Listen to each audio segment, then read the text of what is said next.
Good morning, everybody. It is July 11th, and it's been a couple of weeks since I've walked through the yard with you, and I know some of you are curious, and so let's take a walk. So that's great.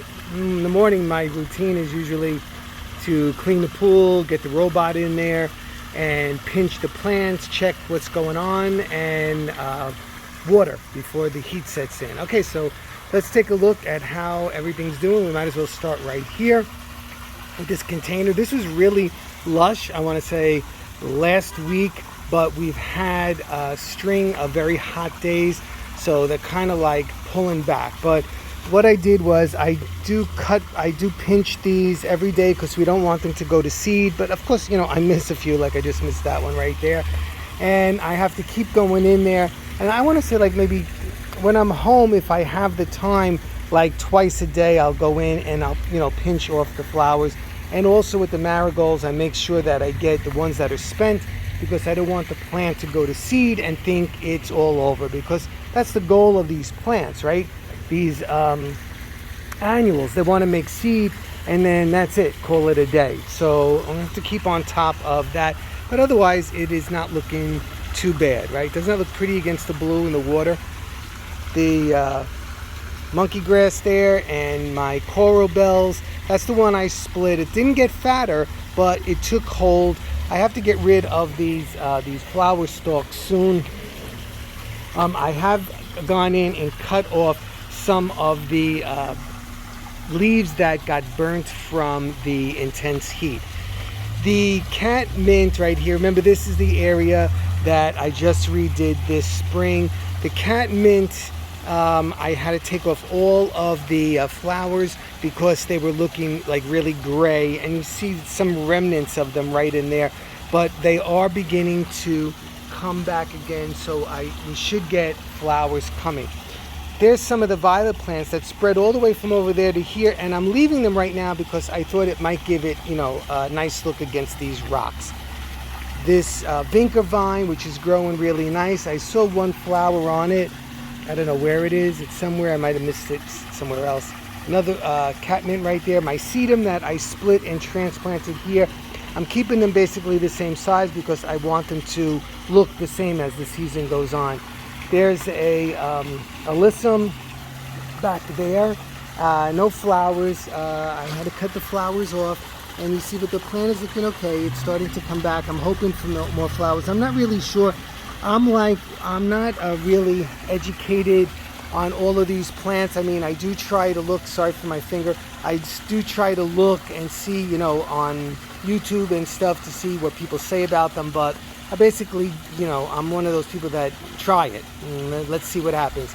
Another coral bell right here, a mass of those flowers right here. I'm still leaving them for now, and then I'll see what I'm going to do. And then as well on this side of this little walkway, if you don't know me, hi, I just put this little walkway in here this year, so it makes another easy passageway over to the pool. Another, and I redid all of this whole section right here, another vinca vine, the alyssum, and the coral bells. And take a look at this container, how pretty, with the diplodenia and the marigolds. And look, whoa, that's about 6 feet tall. It is absolutely beautiful. Look at the size of those leaves. They are gorgeous. Over here I have 2 Boston fern, and what I do is I mist them in the morning. I put the mist setting on my hose and I drench them until all the leaves are dripping, and then I put water on the inside. Now this area right here gets sun in the morning and shade in the afternoon, which is good for these. They really don't like afternoon sun, but you still see getting some of these browning, and I try to pick it off so that the plant looks nice. And that's just some eucalyptus that I stuck in a watering can just for design. Here we go again. Look at this one. Whoa, look at that. Whoa, look how tall that is right there. This is the green leaf canna lilies. And again, I have the diplodenia and the marigolds in the bottom here. This is a lavender topiary, and I had to cut it back, which I did, and there's a little piece that's still left over right there. But it is beginning to grow again right here, and I'm expecting it to flower because there's one right there starting to come out, and I really like that. Hope that does well, and hope I can winterize that. This area is my irises, my grandmother's violet plants. Last time, if you remember, last time I showed you, they really got attacked by the heat and they started to pass out, but they're beginning to pop back and they're beginning to spread. I know they're very aggressive, but I'll control them, and I like them. They remind me of my grandmother. And another container with the marigolds of Diplodenia and the beautiful Dracaena spike right here. Okay, in this area right here, I had a euonymus I found growing in the middle of a couple of plants. I stuck that right there. And then more of this grass that I separated that I had, Diplodenia, white and pink in here. Another euonymus that I found growing between one of my yews plants. So I stuck it and I'm training it up this trellis right here. And some irises. Okay. So yard is small, but you know what? I think I've crammed a lot into it. And I think you can do that too. If you have a small yard and you like to garden, you can do it wisely so that it doesn't overwhelm you, but you can plant as much as you want. Look at my Craig myrtle here is beginning to bloom, which will add more problems to the pool, but it's an absolutely beautiful tree. And I've trained it back. I use the pool noodles right here, and then what I do is I tie it back, and I'm making it grow into an upright tree. Otherwise, it would want to be a bush. More grasses, ornamental grasses. The barberry right here, that burgundy color sets off against the green, which is very pretty. You don't need a flower. It is, it gives you that beautiful difference in color. Here's my snake grass. Now this is a very aggressive plant. Right now it's about 6 feet tall. I had a cut around the side. It wants to grow and keep spreading. You see there's another one right back there that just grew from Friday. So I have to go in there and cut that off.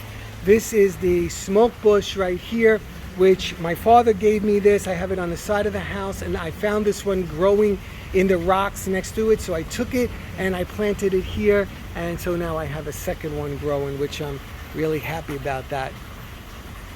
If you're wondering why there's not a lot of these flowers on my hostas, it's because, first of all, Marianne hates when they're all droopy and everything, and so do I. And she said to me, I didn't cut them at first, and she said to me, aren't you going to cut those off this year? See how they're falling down like that? So I went in and I cut them off because neither one of us like sloppy, and it kind of looks sloppy all the time.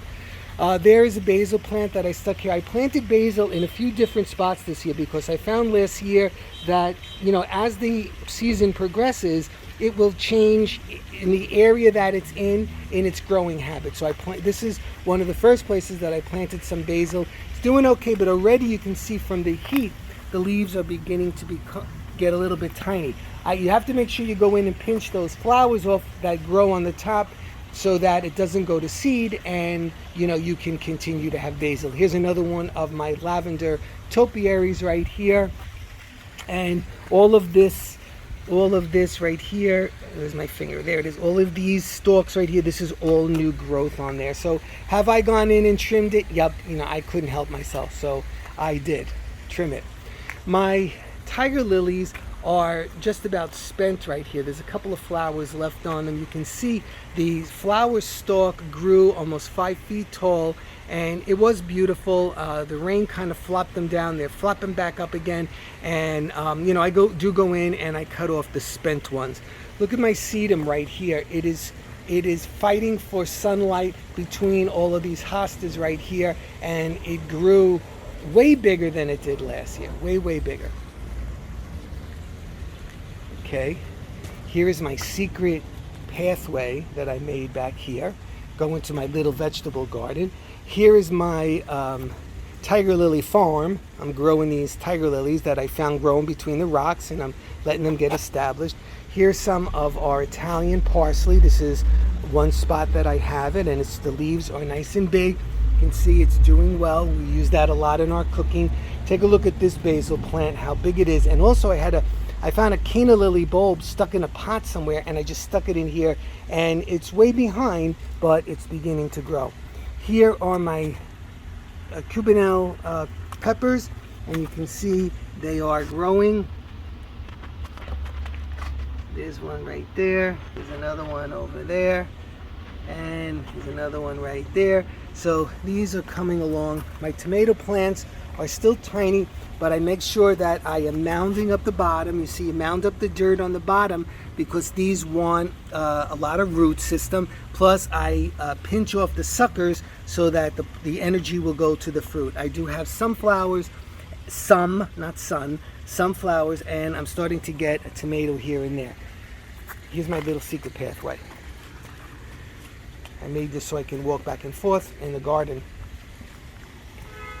I use those pavers that come from Home Depot. They're like, you know, $2 a piece. They're easy to use. This is my area right here. Take a look at my elephant ears, how beautiful they're doing right now. And I water them a lot. I let the water soak through the whole pot. They like it, and then, you know, they have morning sun and then afternoon shade, just like they were under some trees in a tropical area. And then in there I put a vinca vine, what do you call those, geranium and diplodenia, and the same thing in the other one. Look how long that vinca vine is getting. Right, vinca vine back there is growing really large. That was a Dracaena that was growing off the side of another Dracaena. I just chopped it off, stuck it in water, and now I stuck it in dirt, and you can see it's beginning to grow. Here's some grass, snake grass that I found growing between the rocks, so I transplanted it into this pot to give it, you know, some chance to grow, and it is taking off. And here I have this burgundy color. It's like a Dracaena, but I don't know the name of it. But it's doing okay there. And I have 2 more pots of parsley. These were cuttings from the sedum that I used in the front. They just, you know, fell off the side, so I stuck them in that pot, and, like, you know, they're very resilient. They pick back up. I just found a bunch of seeds, daisy seeds and marigold seeds and whatnot, in the shed, and I soaked them for a day, and I stuck them in this pot. And you can see they're beginning to pop up right now. I know it's late in the season, but what comes, comes. This pot of basil right here is not doing great, so I have to move it from this area. It mustn't like where it is. All right, so there's the yard. Want to take a look in the front with me? Okay, let's try that. Okay, so here's a basil plant that you can see is growing on the side here of the house, and it's doing relatively well. The leaves are beginning to get small, like I told you, because of the heat. Here is the flowers that I was telling you about. I go in there and I just pinch these off because we don't want this to think it's going to go to seed. And another one of these lavender topiaries, that one, I'm thinking I might be moving that one. I'm not crazy about the way that's looking. Another parsley, so you can see what's happening right here. It's getting these yellow leaves because of this heat. So, but I do go in there and I take them off like this, and the plant looks a lot better. And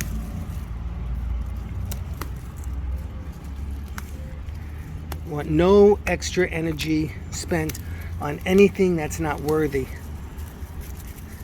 Okay.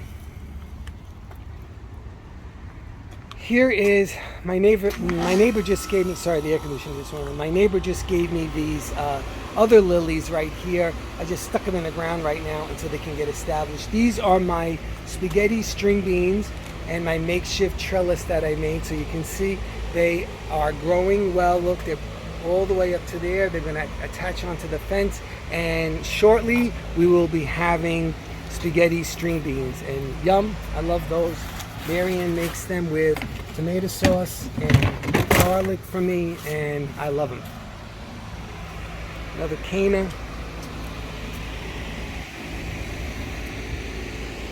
Hostas here in the rock garden. Another pot with the diplodenia, and I put the sedum. This is what I was telling you when I was planting this. It pieces fell off, and I just planted it. Vinca, marigolds. See, like this, these, I didn't get a chance yet to come in the front. I take these off and get rid of them. We don't want the plant to use up energy for these.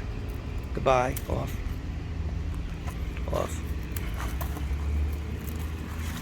So right here, you know, I don't know if you, again, if you just met me, my grandmother had violet plants growing in her house, and I, you know, love them because they make me think of her. And I had only one plant left at the beach house. So what I did was I split it and I took it up here, and now look what's happening. I mean, this one, I have to go in, it's getting like shell shock from the sun. But from that plant, look, it's spread over to there. It is all spreading in here. I know it's aggressive, but like I said before, I like it. So I want this whole area filled in with it. I think it's going to be really pretty.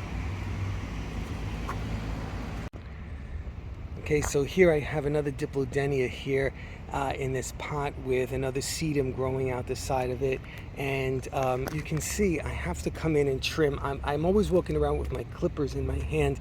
And today is Tuesday, and I actually just cut these on Friday, but it's the season for it to grow. As well as my grass got really tall, I have to cut the grass today. And of course the weeds are always growing no matter what. Another Diplodenia here.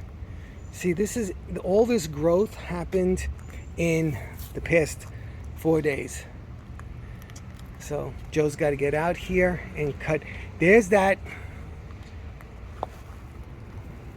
honeysuckle. Oh my God, it's like it's growing everywhere. It's annoying. See, here's another one. They keep going in there and taking that out. Very annoying. The sand cherry, all that new growth. Again, that's just a couple of days. Have to come out here and get all of that down. I left these flowers on the hostas here just to give it a little bit of interest. Here is these pots. I got these from Home Depot with the Diplodenia. Take a look at the size of that flower. That's about 3 inches across. And then this fern right here. Oh geez, and I forgot the name of it again. Virginia fern? I don't know. Again, my boxwood. I have to come in here and trim all of this. Okay, my lavender that I just planted this year, I went in and I cut out all the dead flowers, and the new flowers are beginning to come out. There's still some of that brown in there that I have to go in with a finer scissor. This one has the most flowers on it right here. So I'm loving that area. Just again, for those of you that don't know, I just made this right here in front of this little stone wall. So I'm liking that. As you can see, if you're wondering, what I did was I used the gravel. I had gravel back here, right? But I'm slowly changing it to this gravel because of the delivery cost on the gravel is absolutely astronomical here. So I'm just buying bag by bag in Home Depot, and I'm slowly changing it. Barberry. Yeah, everything needs to be trimmed, and the grass needs to be cut. Okay, so not much happening down this end, so I'm going to turn around.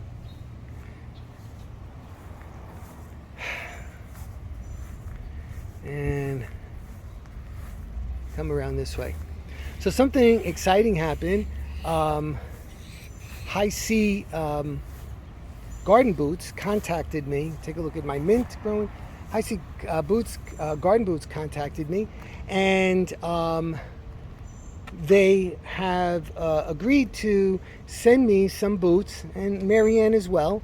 And I'm going to try them out, review them for you. They look great. They are absolutely beautiful. They just arrived yesterday, and I'll be unboxing them and showing them with you. And the great thing is they're going to give me a discount code for you to, if you like them, for you to get a pair as well. And they have a lifetime guarantee. So I'll be sharing that with you in my next video, and so we'll look forward to that. Okay, everybody, so Joe's got to get busy here. There's a lot of stuff that needs to be trimmed, so I'm going to sign off right now. I hope you're all doing well, and I will be seeing you really soon. Don't forget, subscribe, give me a thumbs up, and look for me on Facebook at Life with Marianne and Joe, and on Instagram at designsby_Joe. Okay, everybody, take care. Bye-bye.